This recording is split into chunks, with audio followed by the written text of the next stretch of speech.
Hey, hi, Anita here from Arogya Vritti. Today I'll be talking about why we need minerals and vitamins and why there is certain, talk in the town about the requirements of minerals and vitamins. So many deficiency and many people telling that there is a direct link about deficiencies and many lifestyle disorders. And they always tell that okay, you're deficient about this mineral, you have to work on this. 87% of India is deficient about in vitamin D, and so many things you get to hear nowadays, isn't it? So, uh, let us get to know a little bit of minerals and vitamins. To a proper functioning of the human system, we need 90 essential nutrients. So, what do you mean by essential nutrients? These are those nutrients which the body is not able to make it by itself. So, you have to give it from outside in a form of a food or any other source. So, what are these nutrients which the body require for the proper functioning?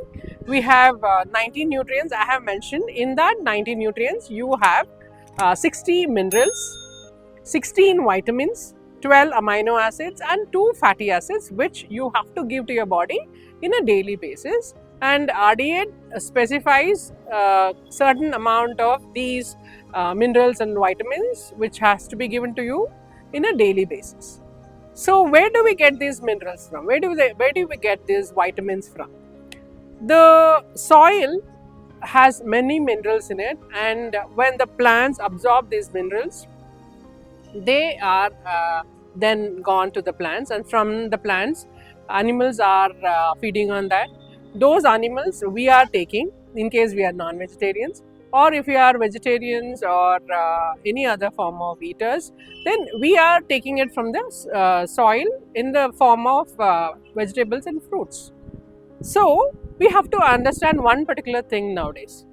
We are eating good amount of organic fruits and vegetables, and still why are we deficient in minerals and vitamins? Doesn't it click a point? You know, if you observe that a few years back, the kind of soil enrichment which was there is no longer there in the soil. That is because of various reasons. Majorly, if I have to pinpoint and say, the amount of bacterial population which were there in the soil earlier is no longer there because of the usage of many modern chemicals which are depleting the bacteria in the soil. So why am I talking about bacteria? Bacteria are the ones which help the plants to absorb these minerals, and the plants are able to take these minerals when they are digested and given to the soil in the form of absorbable minerals to the plants.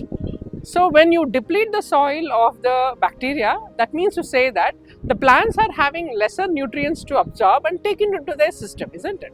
So when the plants itself are taking less amount of minerals in them, then when we are eating those vegetables and fruits, ultimately we are getting the lesser amount of minerals which are actually needed. Though we are eating one apple, the amount of vitamin A, vitamin C which was there earlier, maybe around 80 years back, are no longer there, and now we might require close to 6 to 8 apple to get the same amount of minerals in them. So is the depletion of bacteria alone responsible for the lacking of minerals in the plants? No.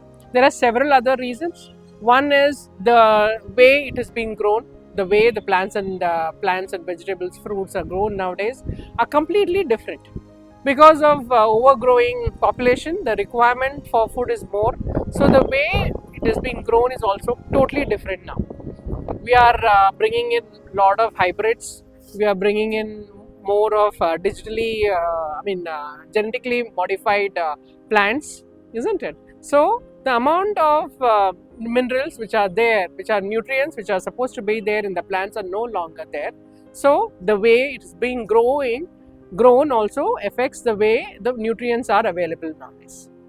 Not only the way it is being grown, the way it is being stored also matters, because we are nowadays storing it in very high-tech places with high-tech chemicals, so that it remains there in that place unharmed for a very longer time. These things also will deplete the nutrients which are there in the plants or fruits or vegetables which are given to the human beings. Apart from that, the way the food is cooked, we are using many methods nowadays which deplete the nutrients when the cooking is in the process itself. So many reasons are there nowadays to avoid or deplete the nutrients which are supposed to be gone or going to the system, which were not there earlier. Now, when we talk about so many things, what are we supposed to do? How am I supposed to fulfill the requirement which is needed when I'm telling specifically that almost all these nutrients which I told earlier, you have to give it on a daily basis? So, what should a person do? Usually, we suggest, or many experts suggest, that you have a rainbow color of fruits and vegetables in bigger quantities. You have around 5 servings, 7 servings per day. Why? Because when you at least make sure you are taking 5 servings or 7 servings in a day, at least whatever requirement body needs, you are giving it in form of different colored vegetables and fruits. That is one way. Nowadays people say that you can directly link many lifestyle disorders to the deficiency of minerals and vitamins, isn't it? So one of the most commonly seen lifestyle disorder is diabetes. We can link diabetes to chromium deficiency. We can link thyroid to selenium iodine deficiency. Not only that, you require many chemicals, many nutrients which work together to make a hormone function in a proper way. When we give a particular nutrient to the body, it might also be a macronutrient or a micronutrient, and there is a lot of hype about macronutrients, especially about carbohydrate. But we have to think that even carbohydrate is a must to the body because it is one of the major macronutrient. And apart from that, you have protein, you have fat also. You have to give fat to the body at a required amount, and trace minerals is a must. So you are giving a good amount of macronutrients, but you are not at all concentrating on micronutrients or trace minerals. Then again, you can see many deficiencies. And when the micronutrients are in lesser amount too, there will be a lot of deficiencies seen in the body. The way hormones function, the way cell functions or the organ functions is going to be totally different when you are deficient in many of these minerals and vitamins. So in my next segment, I will be talking about each and every mineral. Stay tuned for many more episodes where I'll be talking about one particular mineral in each episode. Thank you so much.